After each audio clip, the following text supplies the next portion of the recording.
अब कोरोना के मामलों में लगातार जारी गिरावट लोगों के लिए राहत भरी खबर है। लेकिन बीते महीनों में कोरोना के कहर ने ऐसा हाहाकार मचाया कि कोविड के मरीजों के लिए अस्पताल में एडमिट होना भी भारी पड़ रहा था।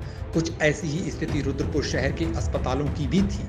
लेकिन कोरोना काल में जो मरीज कोरोना से संक्रमित नहीं थे और वो किसी दूसरी बीमारी या रेगुलर चेकअप के लिए ऐसे अस्पताल में इलाज के लिए जाना चाहते थे जहां कोविड के मरीज ना हो, तो ऐसी स्थिति में रुद्रपुर शहर के बीडी पाठक अस्पताल ने बड़ी भूमिका निभाई। दरअसल कोविड के मामलों के बढ़ने के बाद जिला प्रशासन द्वारा शहर के सभी निजी अस्पतालों को कोविड मरीजों के लिए आरक्षित कर दिया गया। लेकिन बीडी पाठक अस्पताल के डायरेक्टर डॉक्टर प्रशांत पाठक ने अपने अस्पताल को कोविड अस्पताल में तब्दील नहीं होने दिया। उनका तर्क यह था कि उनके अस्पताल में पहले से ही दूसरी बीमारियों के मरीजों की संख्या कहीं ज्यादा है और साथ ही इस अस्पताल में बेबी डिलीवरी के केस भी ज्यादा आते हैं और ऐसी स्थिति में वो दूसरे मरीजों की भी सुरक्षा के लिए प्रयासरत रहेंगे। हमने ये कदम बड़ा सोच समझ के उठाया था, क्योंकि कोविड के साथ साथ बहुत सारी और बीमारियां थीं जो चल रही थीं। एक दूसरा, हमारे हॉस्पिटल में प्रिडोमिनेंटली डिलीवरीज का काम होता है, तो अब जिसके बेबी होना है वो अपने टाइम से ही होगा, उसको रोका नहीं जा सकता।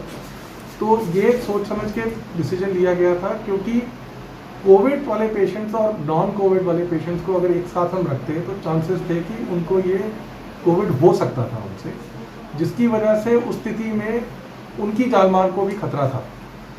तो ये सोचा समझा एक डिसीजन था कि हम अपनी सेवाएं उन लोगों को दे सकें जो कोविड से नहीं पीड़ित हैं और बाकी बीमारियों से पीड़ित हैं, और इस स्थिति में किसी और हॉस्पिटल में जाने से डर रहे थे और थोड़ा घबरा रहे थे कि हमें कहीं और कोविड ना हो।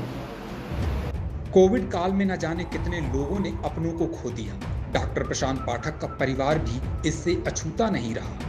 कोविड संक्रमण को लेकर डॉक्टर प्रशांत पाठक ने सभी से अपील की कि इस वायरस का अभी अंत नहीं हुआ है, इसलिए सरकारी गाइडलाइन का पालन गंभीरता से करें। सब लोगों को एक ही बात कहूँगा कि आप कोविड की जो भी गवर्नमेंट गाइडलाइंस हैं उन सबको आप फॉलो करें।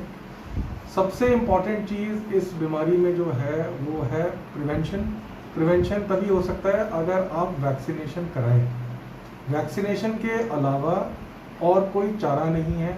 जो लोग इससे, जिन लोगों की डेथ्स हुई हैं वो उनकी हुई हैं जिन्होंने वैक्सीनेशन नहीं कराया गया। वैक्सीनेशन के अलावा बहुत ज़्यादा आजकल हमारे पास कोई दवाइयाँ नहीं हैं जो इससे हमें बचाव कर सकें।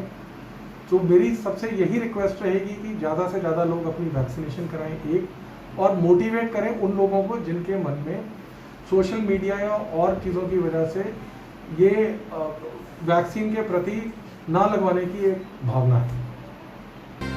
अपने क्षेत्र की खबरें देखने के लिए चैनल को सब्सक्राइब करें और नोटिफिकेशन के लिए बेल आइकन दबाना ना भूलें।